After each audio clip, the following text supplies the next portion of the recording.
Dito guys merong nag-chat na Fanny. Balita ko malakas ka daw, Cho. Kaya mo kaya yung Fanny ko. Tinanong pa talaga niya na kung kaya ko ba daw Fanny niya kaya sinabi ko dito let's try. Kaya dito guys nung nakita ko siya ay pinakitaan ko agad siya ng freestyle. At nung napitas ko siya ay ito agad yung sinabi niya. Naglag lang ako.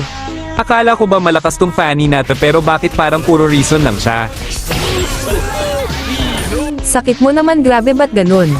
At syempre guys pakitaan din natin siya ng malulupit na triple recall ko.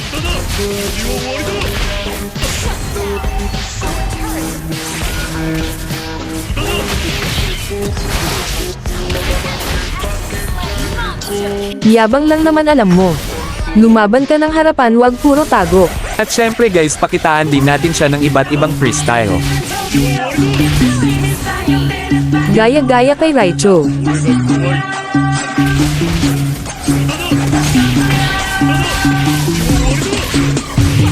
By the way guys kung nanonood ka nga pala sa video na ito ay baka pwede mo naman akong i-follow, salamat.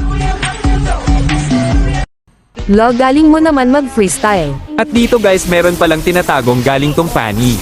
At grabe siya kung makatipi. Grabe palo ka pala mag-cable. Syempre fast hand ka. At dito guys tingnan nyo ini-spam ko na yung alt ko pero napipitas niya pa din ako. Kakalulo mo yan. Tingnan nyo naman guys sino hindi magugulat sa damage EH8 bigla na lang akong nawawala sa mapa. Ay, nawala. Mag-YouTube ka na lang. Tingnan nyo naman pati ba naman sa base pinapasok ako.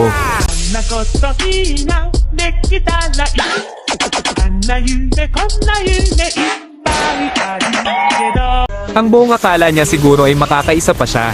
Ngayon kalkulado ko na bawat galaw mo Fanny. Na mali lang naglag. Pati ba naman ngayon reason gods ka pa din? Ang ayaw ko pa naman sa lahat yung napakadaming resort. Kaya ngayon tikman mo ang aking hagupit.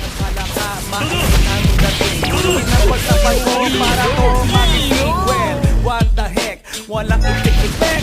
Pink na pala ka, aking deny. Guys ay comment nyo na nga lang pala dyan sa baba kung sino yung gusto nyo na isunod ko na TikToker.